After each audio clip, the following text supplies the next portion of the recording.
Hello and welcome to Charity Pulse, your regular update on news and happenings in the charity sector, the podcast where purpose meets personality.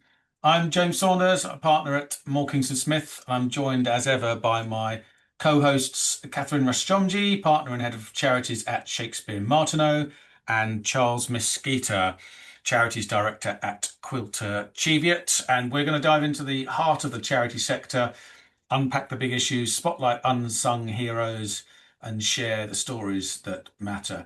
You may be listening to us on Spotify, Apple Podcasts, YouTube, any of our respective organisations' websites.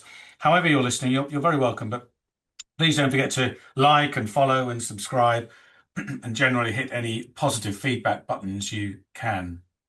Back to business at hand then. This week, Charity Commission, several new regulatory investigations and cases have emerged. This last week, the Charity Commission's opened statutory inquiries into charities over issues including, yet again, unauthorised trustee payments and unmanaged conflicts of interest, which we'll return to in a bit. Separately, charities are under scrutiny for spending concerns and other wider governance issues, and more of these cases are arising. So, Charity Commission continues to be active and busy with its investigations. But back to that first order of business for the week, and that politics to an extent, and the King's Speech and new government policy was announced this last week. Not much of a reaction, I would say, from the sector, from the charity sector, particularly the representative bodies. Responses seem to be generally made by individual charities rather than any of the representative bodies.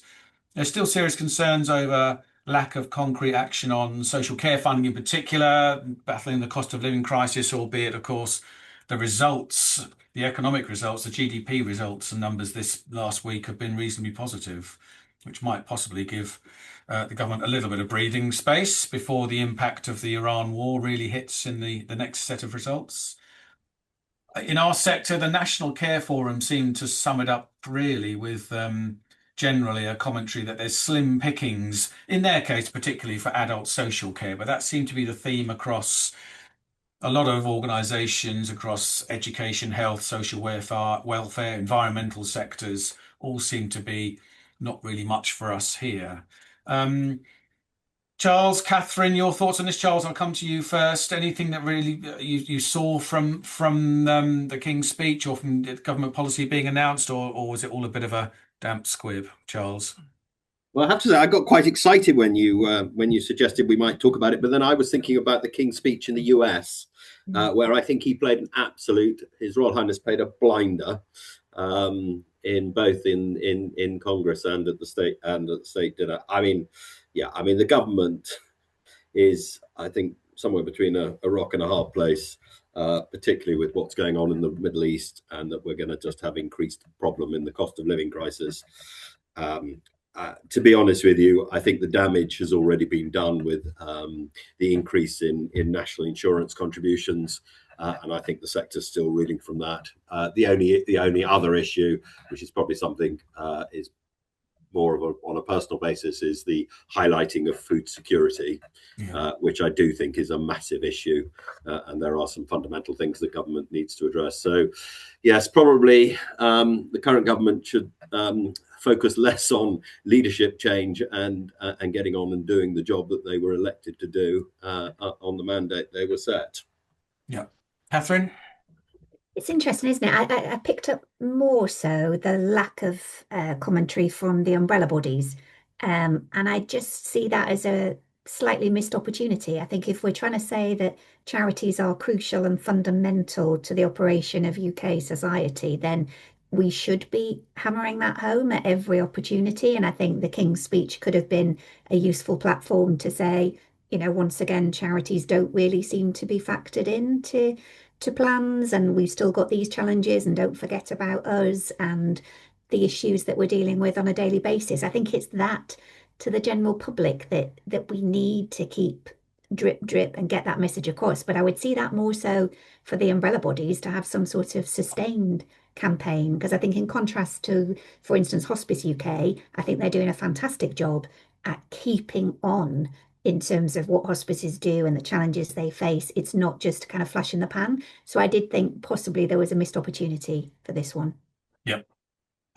Quick shout out to a group that I know quite well, the Society of London Theatre, one of the representative bodies of charity groups and or commercial groups in general. I mean, one that will affect some theatre charities in my case. They were saying how good the European Partnership Bill might be, and also the inclusion of a draft ticketing bill, which hopefully will address ticket outs. So there was a few bits in there for some of our subsectors. Um, Moving on. So the second point this week, second item, the Charity Commission has updated. This is about a couple of weeks ago, actually. The Charity Commission updated CC 29, as Nice. Charles might call it. It's Charity CC 29, conflicts of interest guidance. Um, I mean, to me, this reflects there's been so many reported stories recently, many of which we've covered over time around this topic. And I mentioned earlier, even this week, new Charity Commission investigations over unauthorized trustee payments and conflicts of interest or badly managed conflicts of interest. There was a case this week related to, I think we mentioned the William Blake House problem matter before. Which the Charity Commission was investigating. As part of that investigation, they have now had a look at a couple of other charities, linked charities, and started investigating them again over failures of conflict of interest. So, did this prompt anything, Catherine? I'll come to you first on this one. Did this prompt anything in your mind around particularly these charities with conflict of interest issues? Yeah, I mean, I found it fascinating as the article said casework suggested that most unmanaged conflicts of interest came from a lack of awareness rather than deliberate wrongdoing, the commission said. But I just find that staggering. I mean, I do trustee training year in, year out, 2 or 3 times a year, public awareness sessions that trustees regularly come to. They take their responsibilities very, very seriously. Conflicts is a particular area where they are looking at conflicts of interest, conflicts of duty, conflicts of loyalty. They are very careful about making sure that's all managed. So to hear that it's a lack of awareness, I thought, I'm not sure it is. I think that's possibly more so people are saying, oh, we didn't realise. But I think there is this distortion where people are looking to charities as an income stream to fund something they want to do rather than understanding that discipline and rigor that as a trustee you are an unpaid volunteer. So I was slightly surprised at that. And then I was fascinated by the William Blake House story, the fact that the Charity Commission are essentially tracking the trustees. So they're saying, well, you're a trustee of these other charities, so now we're going to have a look at them as well. So they've come into the frame, whereas actually they weren't under the spotlight at all. Mm. And I thought that's really interesting that And potentially finding fault in those other ones as well. I mean, you can't help feeling that it's almost infectious, isn't it? yeah, Or rather, if there's problems in one organisation, then the same problems will occur in related or where there are related trustees. yeah, which Charles? makes you think, doesn't it, that you've got to be careful about who's on your board and what other interests they have as well. Mm. Charles? Yeah, it's interesting, isn't it? I mean, conflicts are inevitable, and I'm a bit like Catherine. I think they are. I think most people are very diligent. In fact, sometimes I think people are too diligent and get really scared by it. I mean, I've had occasions where I've sat in a board and we've had investments in particular companies and people said, oh, we got personal investments in that. And you go, well, yeah, but hold a second here. You own 0.00001 of the company and we're owning 0.1. So actually that really isn't a conflict. So it to my mind, it's all around, what is the personal benefit into that and just being very clear. And also, I think from trustees is to have a clear process. You can discuss things openly, and then if you're going to make a decision, that person who's conflicted, get them to leave the room.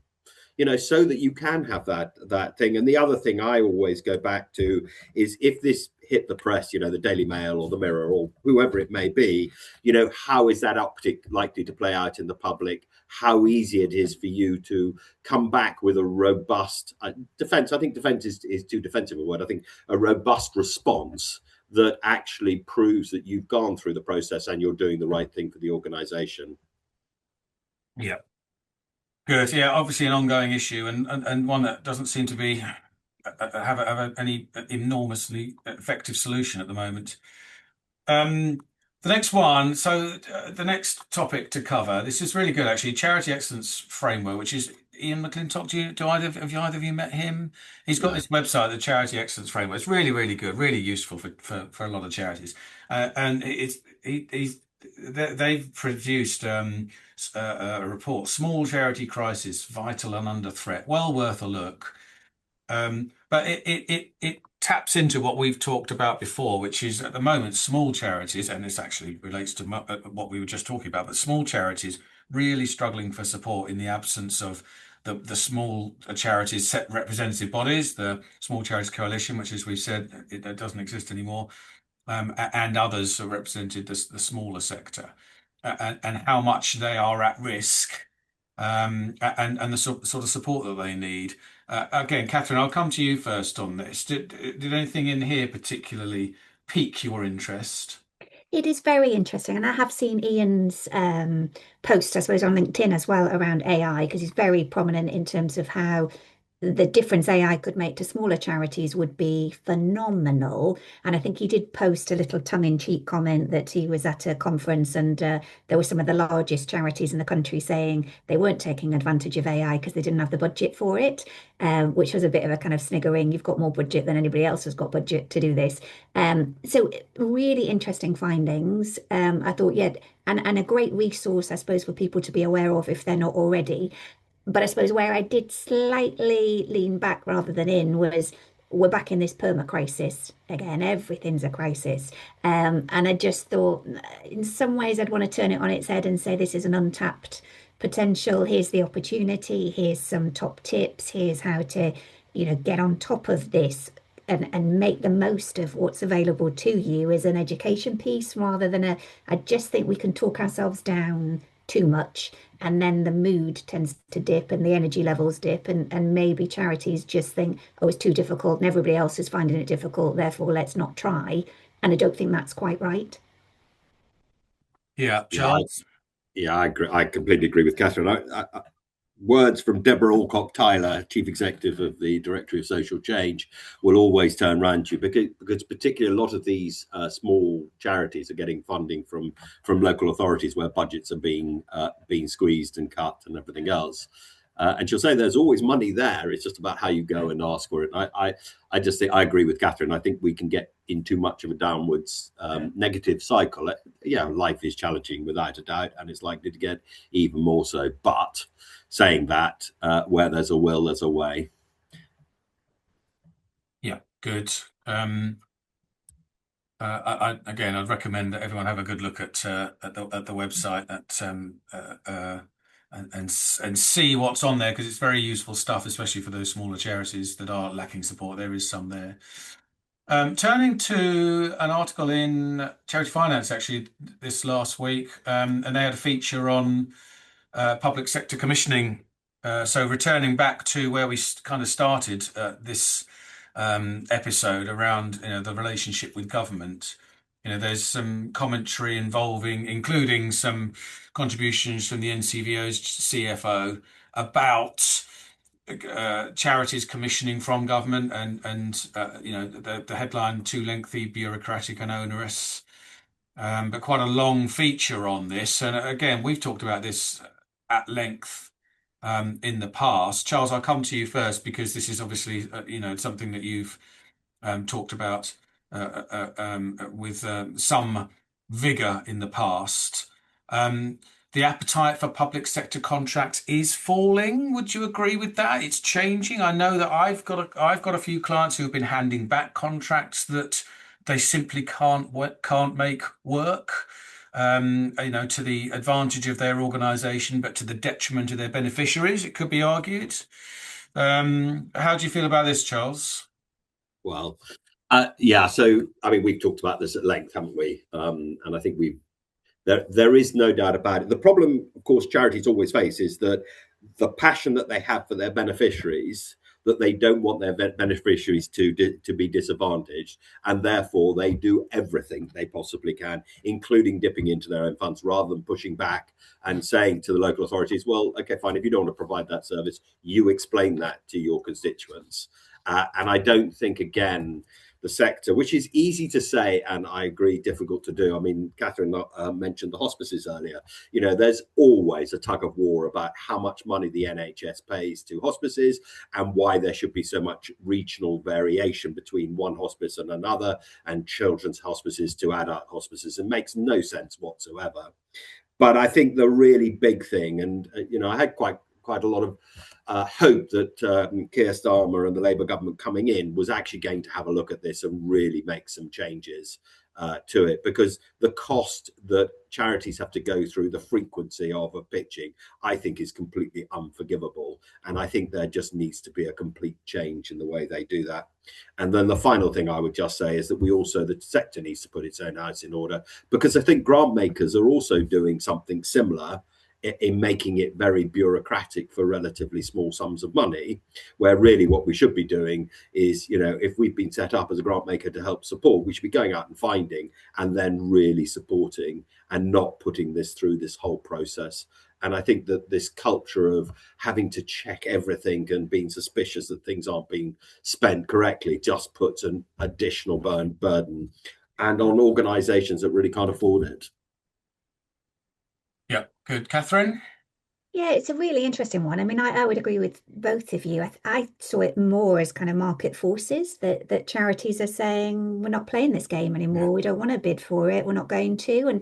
And you've got to let that ripple through and have some consequence. Because there was one paragraph in one of the articles, and it honestly made me sick to my stomach, that it was a chief exec of a charity saying she recalls a big contract her organisation felt best placed to deliver, but did not have the in-house expertise, capacity and resources to bid for. So they paid £35,000 to an external organisation to support the charity in writing the bid. £35,000. I mean, and then I'm thinking, well, whatever you're making on that contract, you now need to make Yeah. 35,000 plus.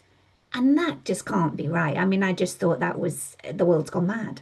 Yeah. Charles? Yeah, the other thing I would just also say is that from an employment point of view, it also makes it really, really difficult for charities to know how to staff themselves.